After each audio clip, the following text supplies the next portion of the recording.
우리는 지난 시간에 하나님의 존재와 본질에 대해서 함께 말씀을 나누었습니다. 이제 우리 순서적으로는 이제 하나님의 역사 또는 하나님의 활동에 대해서 말씀을 나누려고 합니다. 하나님의 어떤 역사를 논하기 전에 우리는 먼저 하나님의 일하시는 방법에 대해서 생각을 해볼 필요가 있습니다. 하나님은 어떻게 일하시는가? 그분은 결코 즉흥적으로 어떤 상황에 맞게 그때그때 계획을 써 일하지 아니하십니다. 하나님은 이미 영원 전부터 모든 걸 어떤 걸 생각해 놓으시고 그것을 계획하시고 그것을 결정하십니다. 이러한 결정을 성경은 하나님의 영원하신 결정이라고 부릅니다. 그래서 우리가 성경에서 이러한 하나님의 영원하신 결정에 대해서 우리가 여러 가지 교훈을 찾아볼 수가 있습니다. 자, 우리가 첫 번째 우리가 발견할 수 있는 것은요. 하나님의 영원 전부터 하나님의 피조물들에 대한 영원한 불변의 계획을 가지고 계신다는 것입니다. 어떤 인간의 구원에 대해서, 인간에 대하여, 어떤 이 우주에 대해서, 이 세상에 대해서, 여기 모든 것들에 대해서 하나님의 계획이 있고 분명한 목적이 있다고 하는 거죠. 이것은 다른 말로 뭔가 하면은 이 땅에 어떠한 일들도 어떤 충동적으로, 즉 우발적으로, 우연히 어떤 하나님의 뜻밖의 일들이 생겨날 수 없다고 하는 것입니다. 모든 것이 하나님의 계획 속에서 이루어진다. 이게 우리가 성경에서 발견할 수 있는 첫 번째 교훈의 말씀입니다. 자, 우리가 두 번째 발견할 수 있는 것은 하나님의 영원하신 결정은 우리가 이 모든 결정들을 성취하기 위하여 생겨나는 모든 일들, 모든 사건들도 이러한 결정 속에 있다는 것입니다. 하나님은 어떤 것을 계획을 이루시기 위해서 단순히 결과만 만들어 놓은 것이 아니라 그 결과를 이루기 위한 모든 사건들, 모든 일들이 하나님의 결정에 놓으셨다는 거죠. 그래서 우리가 잠언서에 보시게 되면 16장 33절에 보시면요. 이런 말씀이 있습니다. 제비는 사람이 뽑으나 모든 일을 작정하기는 여호와께 있느니라. 우리가 제비 뽑는 것은 어떤 우연하게 벌릴 것 같지만은 오늘 성경은 뭐라 그래요? 이것도 하나님의 영원하신 계획 속에서 이루어진다라고 이야기합니다. 참새 한 마리가 떨어지는 것도 하나님의 허락이 아니면 그의 계획과 뜻이 아니면 이루어지지 않습니다. 가룟 유다가 예수님을 한 것, 자기는 자발적이고 자기의 자유의지를 가지고 했지만은 이것도 하나님의 계획 속에서 이루어졌다고 성경은 이야기를 합니다. 이게 바로 성경이 말하는 이미 모든 피조물들에 대해서 하나님은 이미 영원 전부터 영원한 계획을 가지고 계신다는 것을 말하고 있어요. 자, 두 번째는 자, 이 모든 하나님의 결정들을 성취하는 데 있어서 이걸 이루기 위한 모든 과정들, 모든 일들, 모든 사건들도 하나님은 결정해 놓았다고 하는 것입니다. 만약에 하나님이 어떤 결과들을 결정해 놓았다면 그 결과를 이루게 하는 모든 일들도 결정해 놓으셨다는 거죠. 심지어 악함도 마찬가지입니다. 우리가 모든 인간의 모든 죄악된 행동들도 하나님의 주권 속에 있습니다. 우리가 사도행전 2장 23절을 보시면요. 하나님이 정하신 뜻대로 내어준 바 되었거늘 너희가 십자가에 못 박혀 죽었으니 인간의 이 불의한 행위도 하나님의 정하신 뜻대로 그들은 모여서 십자가를 못 박았다고 이야기를 해요. 사도행전 4장 27절도 마찬가지입니다. 헤롯 빌라도는 예수를 거스려 하나님의 예정하신 그것을 행하려고 모였다. 헤롯과 모든 백성들은 하나님이 예정하신 그것을 행하려고 모였다고 이야기를 합니다. 우리가 요셉이 애굽에 팔려간 것도 형들이 요셉을 시기해서 그들이 어떤 불의한 것으로 팔려갔지만은 이것도 뭐라 그래요? 나중에 형들이 그 요셉에게 두려워서 아버지가 죽은 다음에 두려워서 그들의 용서를 구할 때 야곱이 뭐라고 이야기하죠? 당신들이 나를 판 게 아니다. 하나님이 우리 이스라엘 위해서, 우리 가족을 위해서 이 모든 일을 하나님이 계획해 놓으시고 하나님의 나를 이곳에 보내신 것이다라고 이야기를 합니다. 자, 이런 점에서 인간의 모든 불의한 행동들도 하나님의 지배 속에 있다는 것을 교훈하고 있죠. 자, 세 번째 우리가 가질 교훈은요. 하나님의 이 영원하신 결정들은 하나님의 주권적이며 무조건적이라는 것입니다. 조건이 없어요. 이미 네가 예수를 믿는 것을 하나님이 이리 보시고서 나를 구원한 게 아닙니다. 조건이 없어요. 여러분 로마서 9장에 보시면 어떤 오늘 봉독한 내용에 뭐라 그랬죠? 이미 야곱과 에서가 태어나기 전에 어때요? 이미 하나님이 예정하셨어요. 이미 큰 자가 작은 자를 섬길 것이다. 이미 하나님이 야곱은 사랑하고 에서는 미워하였다. 이미 그들은 나기 전부터 그들의 행위에 따르지 아니하고 하나님의 뜻에 따라서 이 모든 일이 이루어졌다는 것을 말하고 있습니다. 그래서 하나님은 야곱이 이미 이 땅에 태어나기 전부터 하나님은 그를 사랑하셨어요. 그 행위에 따른 것이 아닙니다. 자, 이런 점에서 하나님의 결정들은 무조건적이라는 거예요. 그리고 주권적입니다. 하나님의 뜻에 의해서 이루어집니다. 여러분이 에베소 1장 5절에 보시면요. 그 기쁘신 뜻대로 우리를 예정하사 자기의 아들들이 되게 하셨으니 하나님의 자기의 기쁘신 뜻대로 우리를 예정하였고 하나님의 아들로 삼았다고 이야기합니다. 이런 하나님의 주권적인 결정들은요.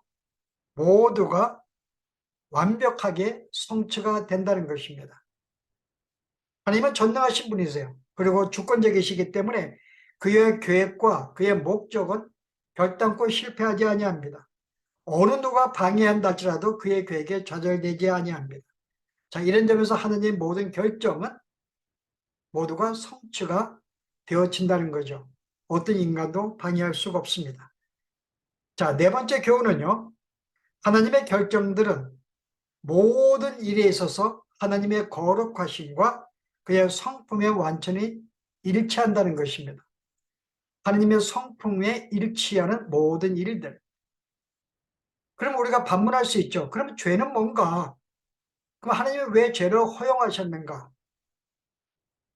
만약에 하나님의 죄를 허용했다면 성경은 우리 죄를 허용했다고 이야기하잖아요. 그럼 만약에 우리가 이 모든 죄를 허용하지 않았다면 악한 일들이 벌어지지 아니었을 텐데 라고 우리는 반문할 수가 있습니다. 자, 여기 대해서 우리의 답변은요. 우리는 모른다고 하는 것입니다. 인간은 제한적인 지식으로 우리의 죄로는 성경이 이렇게 서로 이율배반적인 어떤 서로 조화될 수 없는 내용들이 서로 나오죠. 하나님은 선하신 분이라고 이야기하는데 악이 등장을 합니다. 자, 이런 문제는 어느 우리 인간의 죄로는 이해할 수가 없어요. 이게 바로 자, 그럼 우리가 어떻게 할 것인가요? 자, 그렇기 때문에 우리는 이 모든 사실을 우리가 믿음으로 받아들일 수밖에 없습니다. 분명한 것은 하나님의 악의 원인이 아니라고 이야기를 해요. 우리가 그것을 받아들입니다. 비록 이성은 어떻게 선한 데에서 악이 나올 수 있냐고 말할 수 있지만은 오늘 성경은요. 하나님의 선하신 분이고 악은 하나님의 허용하신다. 그리고 악은 하나님께 나온 것이 아니다라고 말씀할 때 우리는 그 말씀을 근거로 믿음으로 받아들이는 거죠. 자, 이런 점에서 우리가 하나님이 왜 악을 허용하는가에 대해서는 인간의 어떤 이성의 범위를 벗어난 것이기 때문에 우리는 믿음으로 받아들일 수밖에 없다는 것. 자, 마지막 주제는요. 인간의 일부, 천사의 일부는요. 이들에 대한 구원은 창세 이전에 하나님에 의해서 결정이 되어졌다는 것입니다. 자, 오늘 에베소 1장 4절은 뭐라 그래요? 곧 창세전에 그리스도 안에서 우리를 택하사 우리로 사랑 안에서 그 앞에 거룩하고 흠이 없게 하시려고 이미 창세전에 우리를 택하여 구원하셨다라고 이야기를 합니다. 자, 그게 우리가 요한복음에서 몇 군데 성경을 읽어볼 텐데요. 예수님이 이런 말씀하십니다. 아버지께서 내게 주시는 자는 다 내게로 올 것이요. 6장 44절에 나를 보내신 아버지께서 이끌지 아니하시면 아무라도 내게 올 수 없으니, 사도행전 13장 48절에 이방인들이 듣고 기뻐하여 영생을 주시기로 작정된 자는 다 믿더라. 데살로니가 후서 2장 13절 하나님의 처음부터 너희를 택하사 믿음으로 구원을 얻게 하셨나니. 자, 이와 같은 말씀들은 이미 우리의 구원은 이미 창세 전에 하나님의 어떤 이 계획 가운데, 결정 가운데 이미 이루어진 것입니다. 만약에 이러한 것이 사실이라면 그럼 하나님은 불공평하신 분인가? 왜냐하면 어떤 일은 선택하시고 어떤 일은 버림받기 때문에요. 만약에 또 모든 일이 하나님의 결정하였다면 인간이 왜 책임을 물으시는가? 뭐 하나님이 결정하셨는데. 자, 성경은 뭐라고 대답해요? 자, 로마서 9장 20절에요. 이 사람아, 내가 누구에 감히 하나님을 질문하느냐? 내가 누구에 하나님이 휴문하느냐? 하나님의 영원하신 결정과 활동은 우리 인간의 어떤 이해의 범위를 넘어서는 일입니다. 토기장이가 어떤 토기를 만들 때 내가 이렇게 만들든 저렇게 만들든 실은 토기 어떤 그 토기들이 불평할 수가 없어요. 그것은 토기장의 마음에 의해서 자기 마음대로 만들어지는 것입니다. 우리의 구원도 마찬가지죠. 하나님께서 누구를 구원하시고 누구를 버리는 것은 하나님의 깊으신 뜻입니다. 그런데 성경적인 답변은 뭐죠? 이 사람은 내가 누이기에 감히 하나님을 희문하느냐? 하나님의 계획에 대해서 우리가 희문할 수가 없다고 하는 거죠. 그래서 성도들이 가져야 할 우리가 이해는요, 이미 모든 것이 하나님의 결정이라면은 이거는 정확하고 안전하고 확실합니다. 창세전에 이미 우리의 이름이 생명책 기록된 것은 하나님의 선하신 결정에 의해서 이루어진 거예요. 만약에 버림받는 사람은요, 이것도 그들이 전한 복음을 믿지 아니하였기 때문에 그들의 죄값대로 결과를 받는 것입니다. 성경은 그렇게 말해요. 그들이 복음을 거절하였어요. 그래서 그들은 멸망에 이르게 된 것입니다. 그래서 오늘 우리와 같은 하나님의 영원하신 우리가 결정에 대한 교훈에 우리가 이 말씀에 대해서 우리가 이러한 교훈을 받을 수가 있는데요. 실은 인간의 존재라는 것은 굉장히 일시적이고 잠시적인 안개와 같은 존재였습니다. 근데 하나님의 영원한 계획 속에서 우리를 영원한 존재로 만드시고 우리를 불렀다는 것. 이런 하나님의 계획에 우리는 감사하고 기뻐할 뿐이죠. 그리고 뿐만 아니라 모든 것이 하나님의 계획에서 이루어졌기 때문에 이 땅에 우리가 벌어지는 모든 일들, 설령 내가 원하지 않는 일이라 할지라도 그것도 하나님의 어떤 계획 속에서 이루어진 것입니다. 그리고 어떤 마음으로 그것을 받아야 돼요? 이런 사건에 대해서 성경은 믿는 자에게는 합력하여 선을 이룬다고 말씀하고 있습니다. 자, 이런 점에서 실은 그 어떤 모든 일들도 믿는 자들에게는 그들의 유익을 위한 것이에요. 그렇기 때문에 설령 내가 볼 때 좀 문제, 어떤 고통스러운 거, 이해되지 않는 문제를 할지라도 그것도 하나님의 내 영혼의 유익을 위해서 허락하신 것이라면 우리는 그것을 기쁨으로, 믿음으로 그것을 받고 굳건하게 살아야 한다는 것입니다. 여기에 불평할 수가 없고 원망할 수가 없고 차별할 수가 없어요. 모든 것이 하나님의 결정이고 결국은 나를 위한 것입니다. 우리가 이런 점에서 이 땅의 모든 것들이 하나님의 계획과 영원하신 계획 속에서 그의 계획대로 이루어진 것을 믿고 우리의 구원도 마찬가지로 하나님의 영원한 계획 속에서 이루어진 줄 믿고 우리의 행에 따른 것이 아니라 하나님의 은혜와 사랑으로 하나님의 뜻으로 구원받은 줄 알고 우리가 여기에 감사하고 기뻐하는 우리의 삶이 되었으면 합니다. 기도하십시다. 하나님, 이 땅의 모든 일들이 하나님의 영원하신 계획 속에서 이루어진 것을 믿고 주 앞에 감사합니다.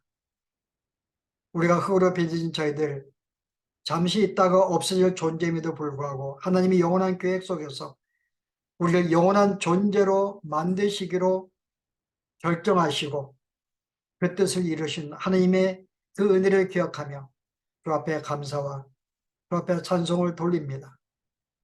우리를 영원한 존재로 받아주신 것, 늘 이 말씀을 우리가 기억하며 늘 마음속에 기뻐하고 감사하게 도와주시며 때로 내가 원치 않는 어떤 일들이 벌어진다 할지라도 예상하지 못한 문제들을 만난다 할지라도 이것도 믿는 자들을 위한 나를 위한 귀한 하느님의 영원한 계획에서 이루어진 것을 믿고 오히려 그 모든 환경을 오히려 감사하며 믿음으로 극복하며 나갈 수 있는 저희들의 삶이 되도록 인도하여 주시옵소서.